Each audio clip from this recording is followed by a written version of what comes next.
Boa noite.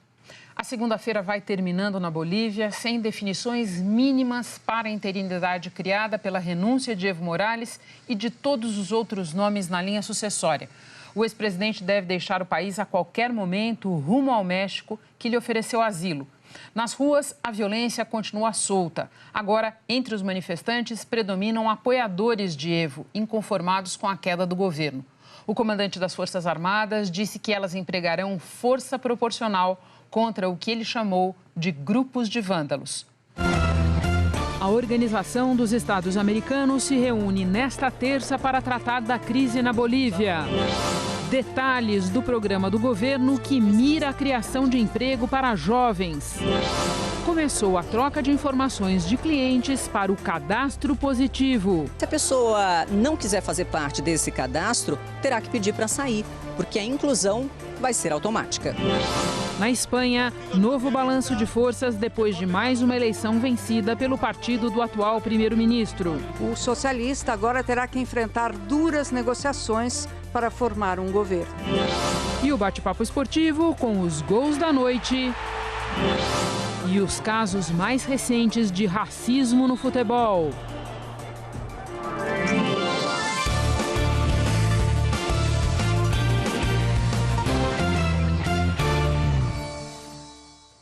Nós começamos essa edição por Brasília, onde o governo anunciou hoje um programa para estimular a contratação de jovens entre 18 e 29 anos. Para isso, vai reduzir em cerca de 30% os custos para o empregador. Quem acompanhou esse assunto hoje foi o repórter Fernando Rego Barros, ele vai conversar com a gente agora.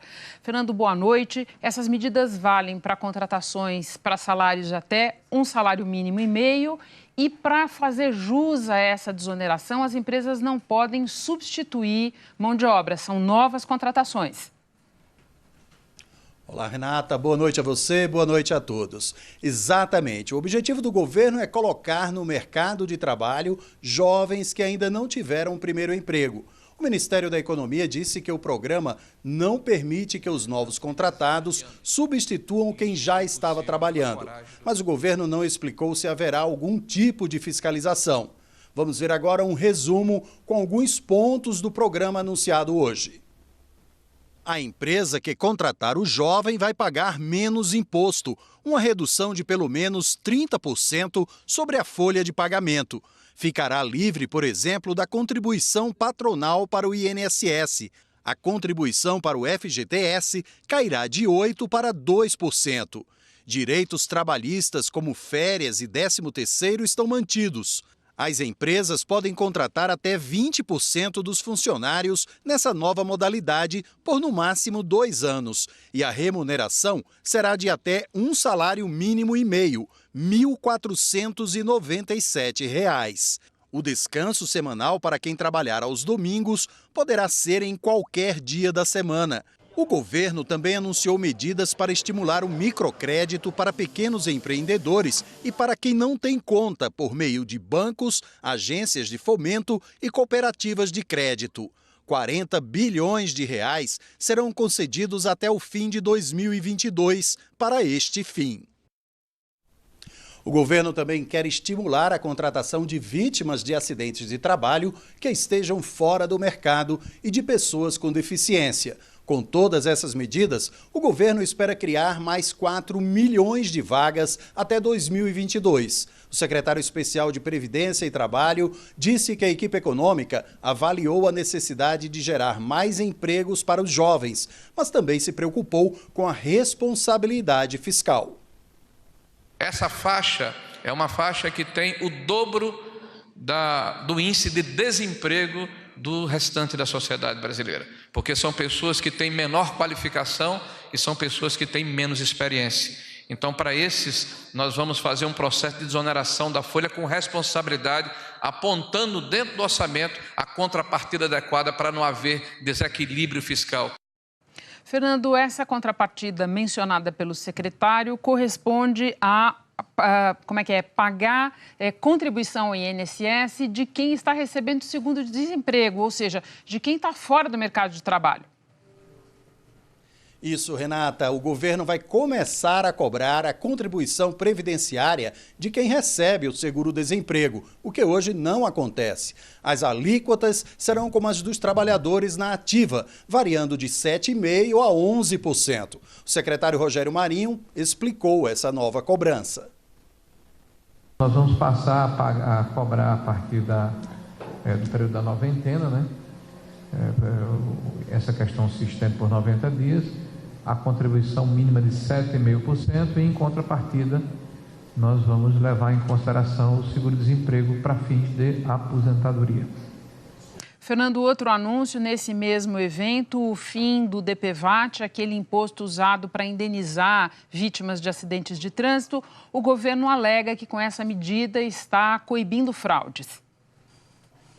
Foi essa a explicação do governo, Renata. O presidente Bolsonaro assinou a medida provisória que extingue o seguro DPVAT já a partir do ano que vem. O governo diz que o objetivo, como você disse, é evitar fraudes. Os acidentes de trânsito ocorridos até 31 de dezembro deste ano seguem cobertos pelo seguro, que destina quase metade da arrecadação para o SUS. No ano passado, esse montante foi de 2 bilhões de reais. A medida precisa ser aprovada pelo Congresso. Agora, Fernando, quero aproveitar para falar com outro assunto com você que não tem a ver com os anúncios, mas que também gerou um rumor aí em Brasília, uma reunião que foi marcada para amanhã entre o presidente Jair Bolsonaro e deputados do PSL. A expectativa é que nessa reunião ele anuncie que vai sair do partido, e essa expectativa não é do nada, porque até o filho dele, Eduardo Bolsonaro, deu essa dica hoje. Pois é, Renata, o Palácio do Planalto confirmou que está prevista para amanhã uma reunião do presidente com integrantes do PSL, mas não deu maiores detalhes. Recentemente, o partido se viu dividido durante a escolha para a liderança do PSL na Câmara, da qual o filho do presidente, Eduardo Bolsonaro, saiu vitorioso. Mais cedo, o próprio Eduardo falou sobre a reunião do PSL amanhã. E, segundo ele, a criação de um novo partido também não está descartada. Amanhã, às 4 horas, haverá uma reunião no Palácio do Planalto, junto com a maioria dos deputados do PSL, né? Ressalvado uma meia dúzia ali que tem entrado em um conflito frontal com o presidente. E a gente vai decidir essa questão partidária. Se vai ser um novo partido, se a gente vai decidir migrar para um partido já existente, ou mesmo quais deputados estão dispostos a fazer isso, a gente vai decidir amanhã nessa reunião. Então é um momento chave para os deputados que estão no PSL. Vale lembrar que por trás de toda essa movimentação está o interesse nos recursos milionários do fundo partidário. É esperar para ver no que vai dar esse encontro de amanhã. Renata? Muito obrigada, Fernando. Vamos continuar em Brasília agora para falar sobre uma das propostas de emenda à Constituição que trata da prisão após a segunda instância, aquela que foi rejeitada pelo Supremo Tribunal Federal na semana passada. A PEC, que tramita na Câmara, pode ser votada já amanhã na Comissão de Constituição e Justiça. É esse o nosso assunto com a Giovana Teles. Giovana, vamos falar um pouco, boa noite para você, de como é que foi o dia em Brasília, porque muita discussão, né? Por outro lado, assim, muito calor, mas pouca luz. A gente não tem muita indicação clara do que vai efetivamente acontecer. Boa noite, Renata. Boa noite a todos. Foi um dia agitado, sim, na CCJ, com bastante discussão sobre o tema e obstrução dos partidos de oposição. Tanto que a votação da PEC acabou ficando para esta terça-feira, como você falou. O autor da proposta é o deputado Alex Manente, do Cidadania. A ideia é mudar o inciso 57 do artigo 5º da Constituição para permitir a prisão em segunda instância. É o que trata da presunção de inocência e estabelece que ninguém será considerado culpado até que não existam mais recursos, até o trânsito em julgado de sentença penal condenatória. Agora, para juristas ouvidos pela TV Globo, alterar esse artigo fere a presunção de inocência, que é uma cláusula pétrea da Constituição. E só poderia ser mudado por uma Assembleia Constituinte. Na CCJ é clara a divisão. Além dos deputados de oposição, o Centrão também é contra essa PEC. O presidente da Câmara, deputado Rodrigo Maia, também acredita que não é preciso mudar o artigo 5º da Constituição. Ele disse que há outros caminhos. Existem outros caminhos para se tentar chegar ao resultado que se quer, que é acabar com a morosidade do judiciário, né, para que as pessoas não usem os atrasos em benefício daqueles que cometeram crimes, mas crime maior seria desrespeitar e mudar o artigo 5º da Constituição. Eu acho que tem caminhos por lei, tem caminhos por outros artigos da Constituição brasileira, o 102, o 105, tem muitas boas ideias que vão também sempre ter algum risco de judicialização posterior, mas não vão contra a Constituição brasileira, que eu acho que isso é o mais importante. Giovana, por falar em outros caminhos, tem parlamentares que defendem ser possível e mais fácil fazer essa mudança por meio de uma lei e não de uma emenda constitucional, porque precisaria de menos quórum, porque a tramitação seria mais rápida. Isso, Renata, seria bem mais rápido alterar o Código de Processo Penal em vez de mexer na Constituição. E assim estabelecer a prisão depois de condenação em segunda instância no Código. Era uma mudança do pacote anticrime do ministro Sérgio Moro que foi rejeitada pelo grupo que discutiu o projeto. Essa mudança que o presidente da Casa, Rodrigo Maia, falou de alterar outros artigos da Constituição, o 102 e o 105, acabou virando uma outra PEC na sessão de hoje da CCJ. E quem está coletando as assinaturas para que possa ser apresentada é o mesmo autor da PEC que propõe alterar o artigo da presunção de inocência, deputado Alex Manente. Ele precisa ter 180 assinaturas. O que ele quer é conseguir esse número até amanhã, antes da votação da PEC, que já está pronta para que essas alterações todas possam ser analisadas de uma vez só numa comissão especial. O deputado explicou que mudando esses artigos vai diminuir o número de recursos para os tribunais superiores. Encurta, na verdade nós estamos eliminando alguns recursos que podem sair do Tribunal de Justiça para as instâncias superiores e com isso serem protelatórios. Então nós estamos diminuindo esse espaço, acabando com essa possibilidade e criando apenas ação rescisória, que é a possibilidade de ações muito restritas com erros formais que possam ingressar nos tribunais superiores. Esta terça, então, vai ser mais um dia longo na CCJ. E vamos lembrar como a possibilidade dessas alterações aí do artigo 5º da Constituição é vista no Supremo Tribunal Federal. Lá, 2 ministros, Marco Aurélio Mello e Ricardo Lewandowski, já se manifestaram publicamente contra a possibilidade de os parlamentares realizarem qualquer tipo de alteração. Eles afirmam que o trânsito em julgado é cláusula pétrea que não pode ser alterada. Mas 7 ministros votaram no sentido de que o Congresso pode mudar o Código de Processo Penal para estabelecer prisão após condenação em segunda instância. Renata. Muito obrigada pelas informações, Giovana. Agora a gente fala de Bolívia. Um avião da Força Aérea Mexicana pousou em Cochabamba agora à noite e, segundo diplomatas, Evo Morales já está no avião a caminho do asilo na América do Norte, no México. Depois de renunciar no domingo, Evo viajou para Cochabamba e divulgou foto dormindo no chão.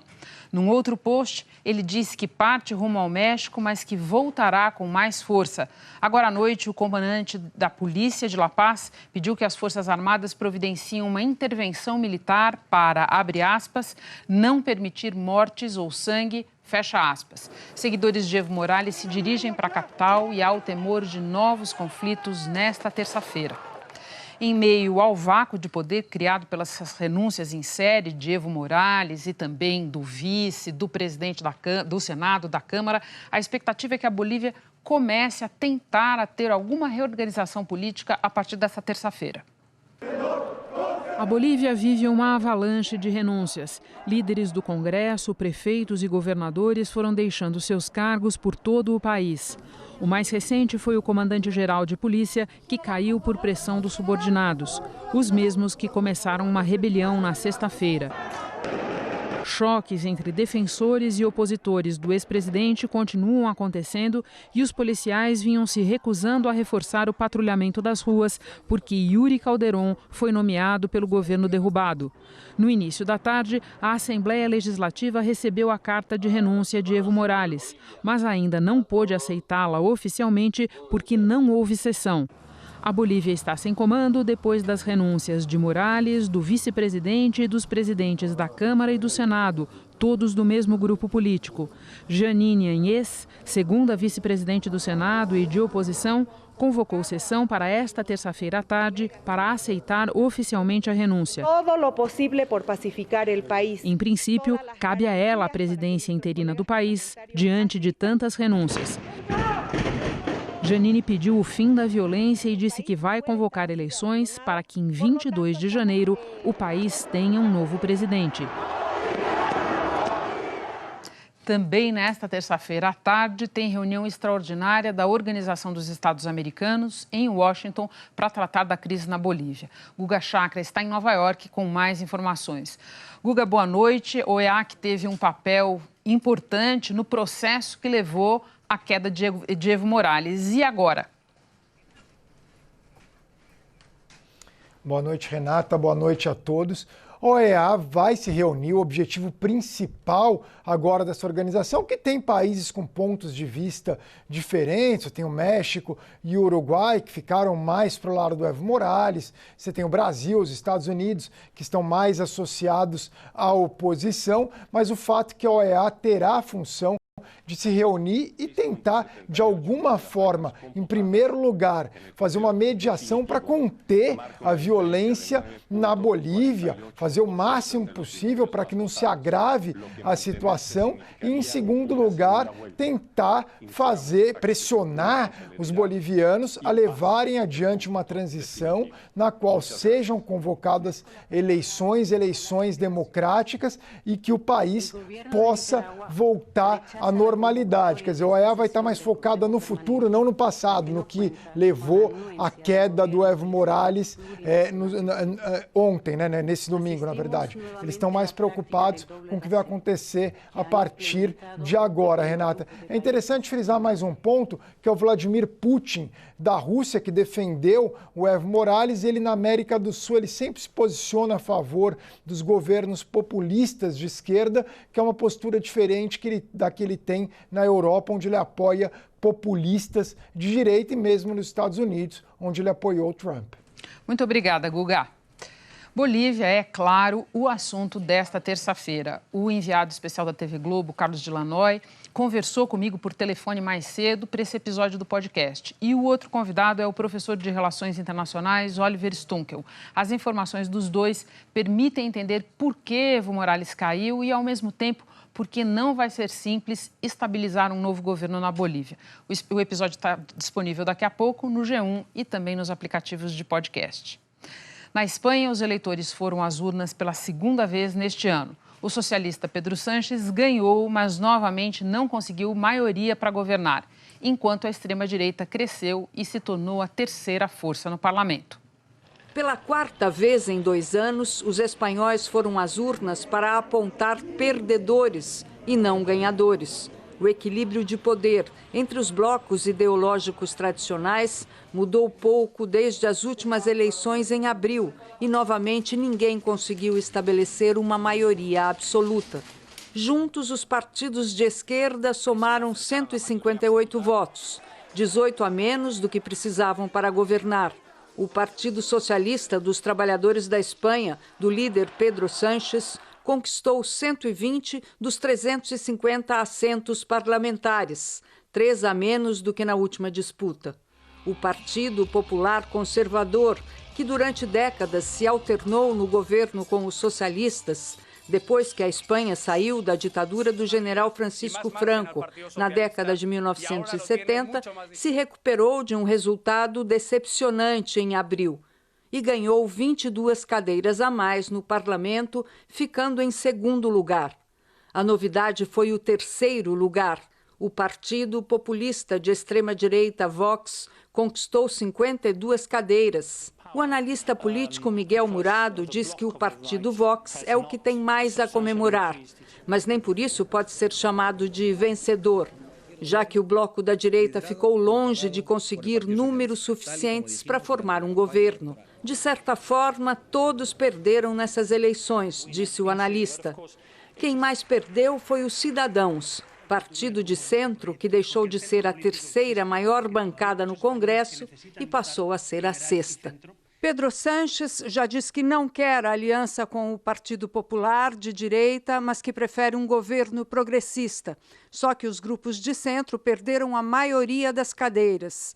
O socialista agora terá que enfrentar duras negociações para formar um governo. Ainda hoje tem bate-papo esportivo e já no próximo bloco começou a inclusão dos consumidores no cadastro positivo.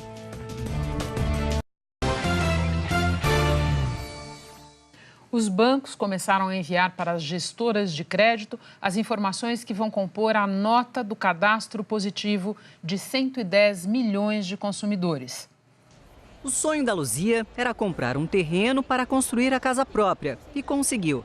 Mas se atrapalhou nas contas e entrou na lista dos maus pagadores. Vou procurar saber de onde vem essa dívida, né? Para me ter consciência que se eu errei, eu vou cumprir, né? Mais de 63 milhões de brasileiros em setembro estavam inadimplentes, de acordo com o levantamento da Serasa Experian.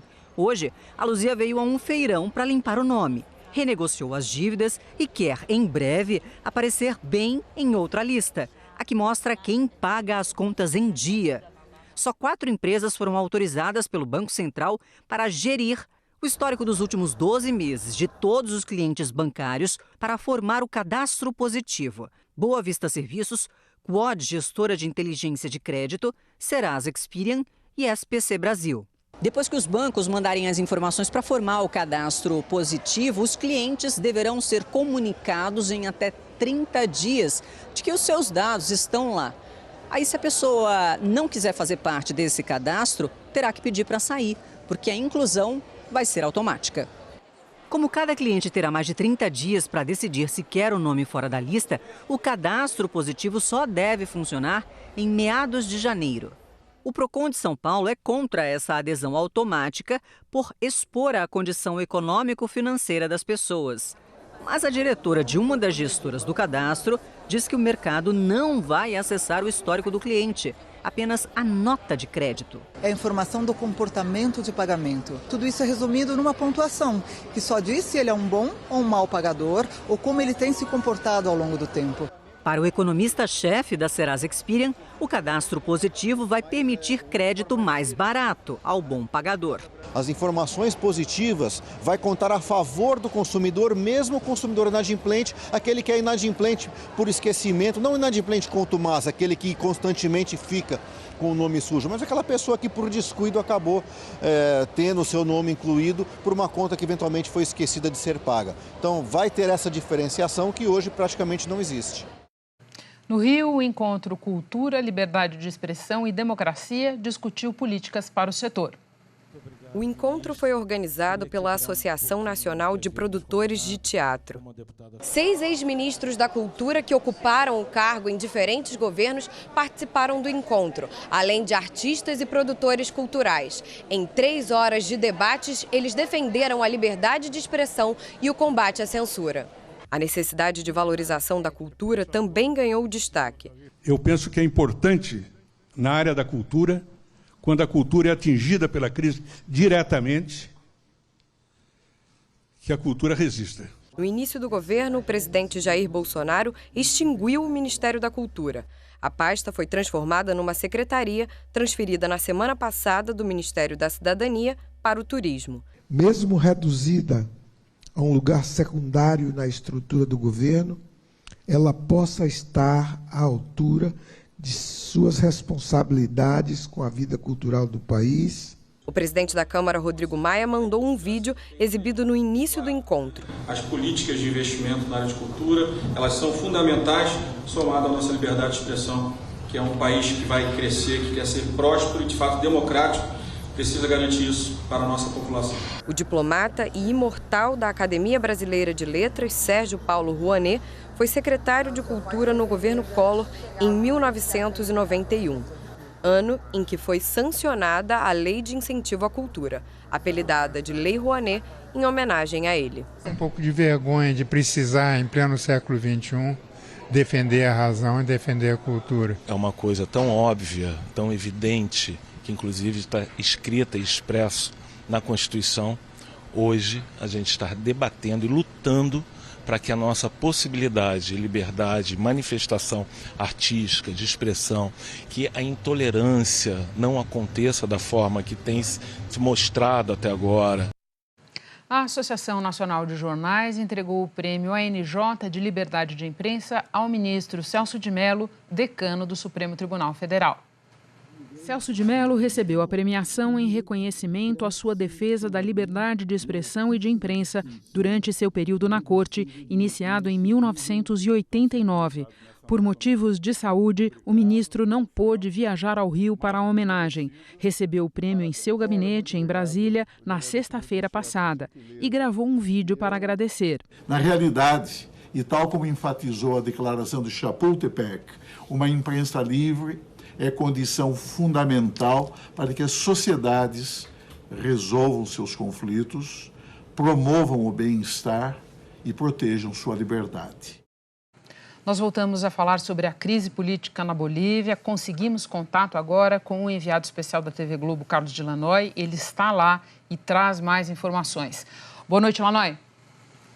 Boa noite, Renata. Nós estamos no Aeroporto Internacional de El Alto, que fica perto de La Paz. Nesse momento, muita gente aqui, vocês podem ver, no aeroporto deitada, descansando, dormindo, porque não tem ainda transporte. A informação é de que o Exército já está ocupando as ruas das principais cidades, mas principalmente aqui do centro de La Paz, tentando controlar as manifestações, limpando a grande sujeira que ficou, enfim, com a destruição e as manifestações que acabaram depredando parte do centro da cidade. E o objetivo agora do Exército é ajudar a polícia a controlar essas manifestações, mas por enquanto o cenário é muito indefinido e vamos ver amanhã como é que segue essa história aqui na Bolívia. O cenário é de indefinição e a Assembleia Legislativa vai definir nos próximos dias quem é que de fato assume o comando do país. Renata. Muito obrigada, Lannoy. A seguir tem bate-papo esportivo falando também do racismo no futebol e da vitória do Botafogo no Campeonato Brasileiro.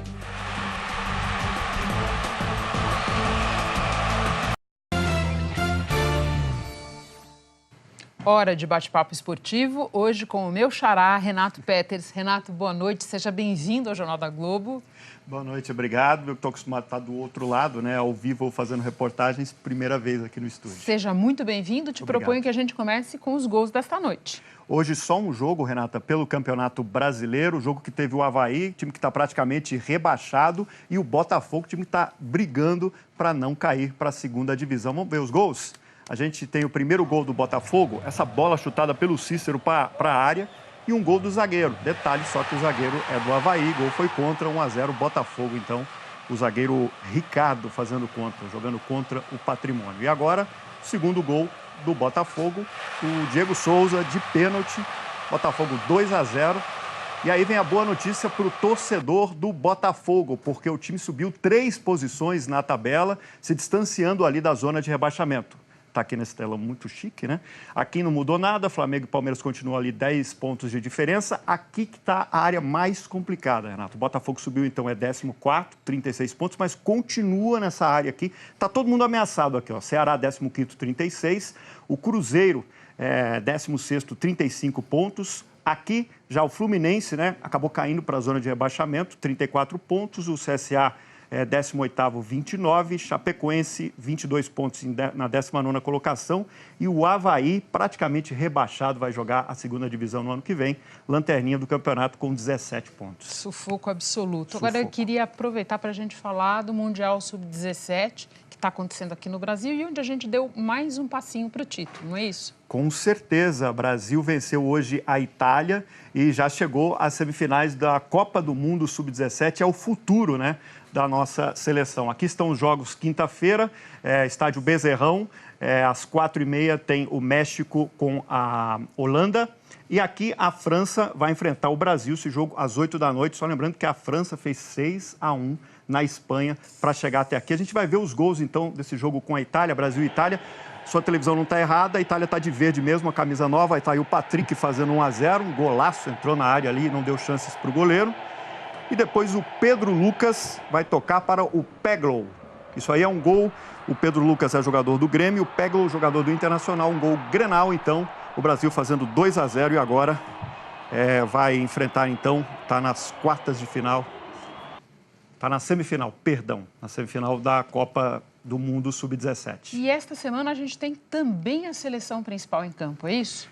São os amistosos da seleção brasileira, lembrando que no ano que vem a gente vai ter já eliminatórias, então o Tite preparando o time, né, nesses 2 amistosos, um vai ser em Riad, sexta-feira, né, 2 da tarde, transmissão da Globo, tem Brasil e Argentina, jogão de bola. E na terça-feira, dia 19, em Abu Dhabi, Brasil e Coreia do Sul, às 10h30 da manhã. Agora a gente vai ver o Edgar Alencar, que ele está acompanhando a seleção brasileira, traz todas as informações do time de Tite, que ainda não está completo. O primeiro treino aqui em Abu Dhabi ainda viu uma seleção brasileira bastante desfalcada. Os jogadores foram chegando aos poucos e o último a se apresentar vai ser o lateral direito Emerson, do Betis. Assim, a primeira atividade nessa segunda-feira à tarde foi um tanto vazia. Apenas 9 jogadores em campo para fazer o aquecimento e um treino mais simples com bola. Se não pôde trabalhar nem com um time completo, o técnico Tite, pelo menos, aproveitou a oportunidade para matar saudades. O estádio que recebeu a seleção pertence ao Al-Wahda, exatamente o clube que ele comandava em 2010, quando recebeu o convite do Corinthians e voltou ao Brasil. Nesse campo, então, bem familiar, o treinador volta a comandar o time nessa terça, dessa vez com todos os seus convocados à disposição. A delegação fica por aqui até a quarta noite, quando viaja para Riad, na Arábia Saudita, e lá enfrenta na sexta a Argentina com a volta de Lionel Messi. Será o penúltimo amistoso da seleção brasileira em 2019, depois tem mais uma partida na outra terça, dia 19, amistoso contra a Coreia do Sul. Agora tem um assunto, Renato, que toda vez que aparece aqui no Bate-Papo Esportivo, a gente tem esperança que seja pela última vez, ou que pelo menos demore para acontecer de novo, mas não. Um novo caso de racismo nas nossas arquibancadas. Pois é, Renato, pensei que eu vim aqui só de falar de coisa boa, apesar do meu nervosismo, né? Mas a gente vai falar mais uma vez sobre esse assunto que é ruim. Racismo aconteceu no jogo Campeonato Brasileiro, Clássico Mineiro, lá em Belo Horizonte, Atlético Mineiro e Cruzeiro. Um segurança do Mineirão acusa um torcedor do Galo de injúria racial. A gente colocou aqui a letra fria da lei, né? Artigo 140, injúria, alguém que ofende a dignidade ou o decoro. Mas o principal está aqui, ó. A injúria consiste na utilização de elementos referentes à raça, cor, e isso é que é o mais importante. Tem pena, entendeu? De prisão de 1 a 3 anos e também multa nesse caso de injúria racial. Esse segurança, ele deu um depoimento hoje à Polícia de Minas e a gente acompanhou esse caso. Em depoimento, hoje à tarde, a polícia, o segurança Fábio Coutinho, de 42 anos, disse que tentava impedir que torcedores do Atlético invadissem a área reservada à imprensa para chegar até o setor onde estavam os cruzeirenses quando foi vítima de ofensas racistas. Uma delas foi gravada por um celular.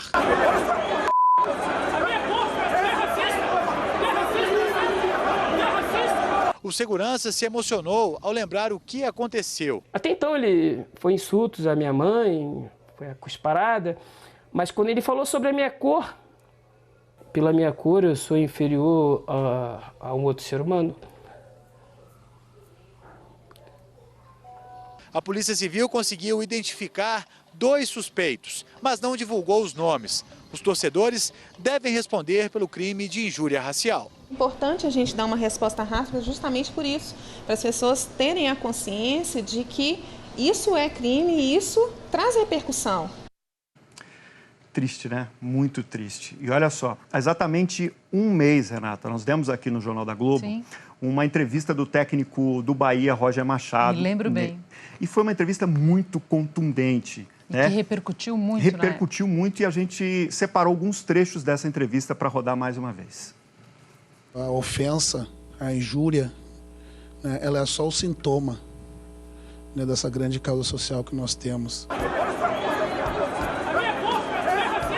A estrutura social, ela é racista. Muitas vezes dizem que nós estamos nos vitimando ou que há um racismo reverso. Né? Sabendo a verdade é que 10 milhões de indivíduos foram escravizados, mais de 25 gerações.